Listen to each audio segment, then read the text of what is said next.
Welcome back, everyone. The 23-24 winter season is here. So I got my 23 Summit Expert Turbo R out of storage and I'm going to get it ready to ride.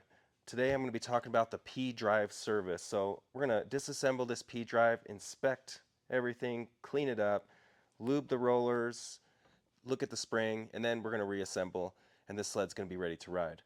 So as you can see, I have the clutch removed already. I have the genuine Ski-Doo tool, the P-drive puller. I've seen guys on the internet removing the P-drive using the water trick.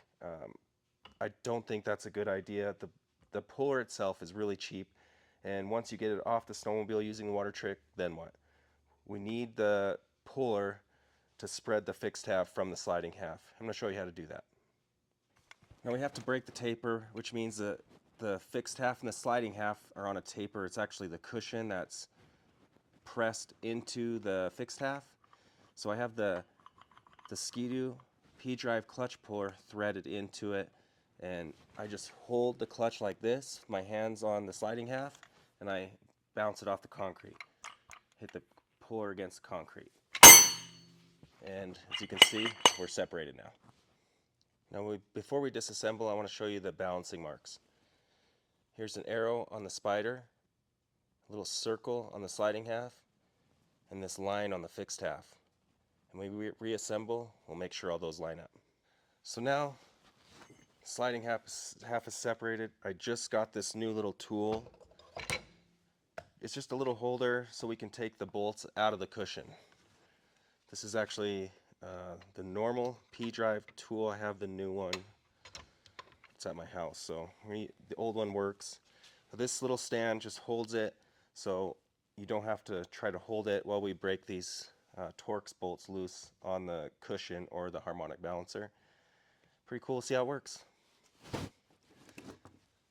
These bolts are a T40 Torx, and I like to break them loose by hand. They have some really nasty yellow Loctite. And I actually had this clutch apart recently, and all the audio was terrible, so I'm going to do it all over again. This little tool's handy. Okay, we're all broke loose, so zip them out.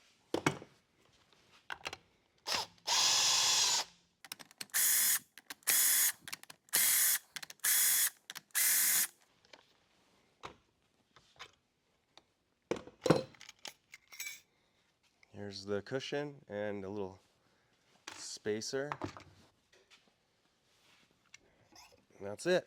So now we gotta get the spring out. Okay, we're gonna put the sliding half onto this tool, which compresses the spring so we can get the little snap ring out of it. This is the Ski-Doo spring compressor.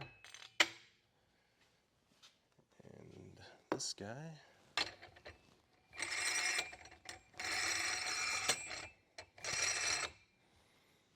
Okay, so now you can see we just compress the spring a little bit, and now we got to get that snap ring out of there. I'll show you how it's done. So I'll show you how to get this little ring out.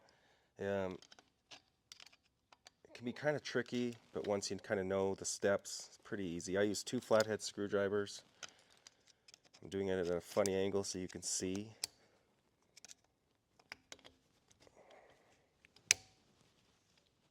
There we go. Now it's out. That's what holds the spring in there.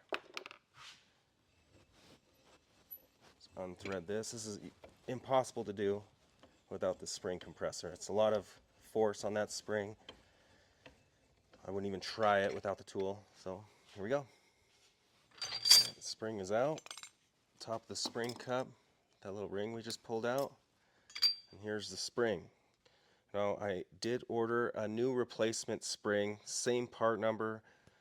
After this sled has probably 12 or 1300 miles on it, they will take a set after a whole bunch of heat cycles.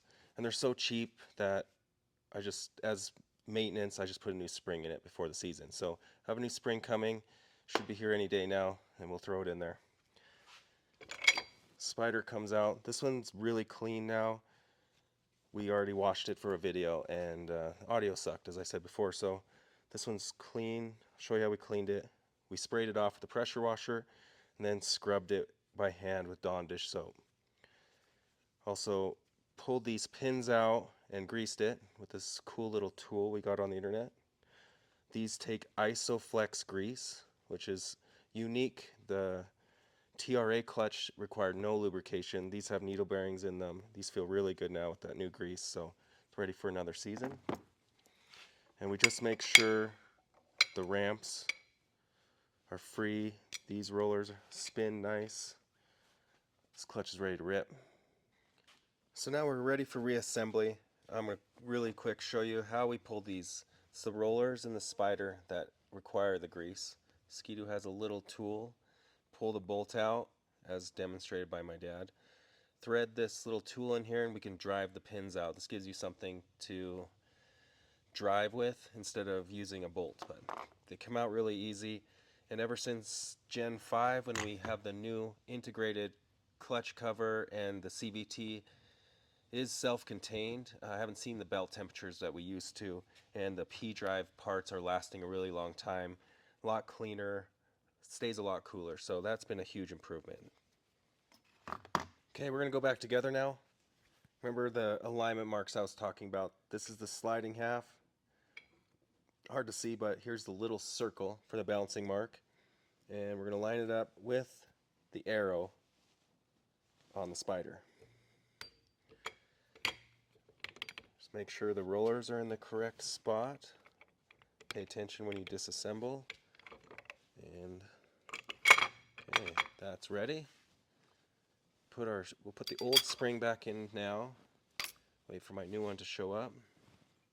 Same tool. We can do this all by hand.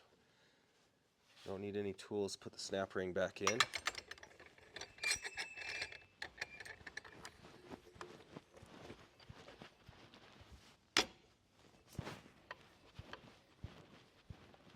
And we'll just compress it enough so we can see the groove.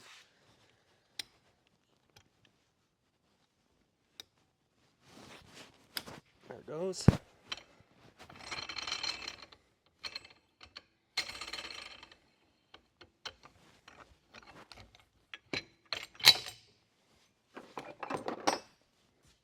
That's that.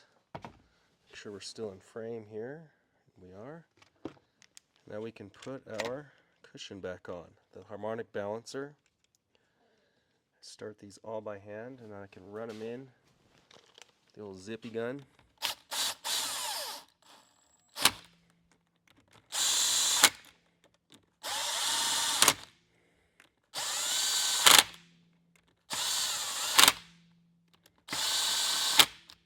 Okay, that's that. This thing's ready to go back on.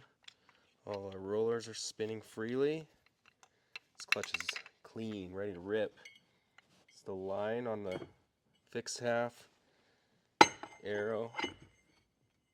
There we go. This thing's ready for reassembly. There is a small notch inside the fixed half with a corresponding notch on the crankshaft. And it won't go on correctly if you don't line that up. But I usually put a little mark on the, I'll put a mark with a marker on the side of the clutch and we'll slide it back on there. Torque it to 89 foot-pounds. I'll run it through a couple heat cycles in the shop and torque it one more time. And that's going to pull the tapers together and keep that bolt tight. Thanks for watching. I can't wait for this winter. Follow along.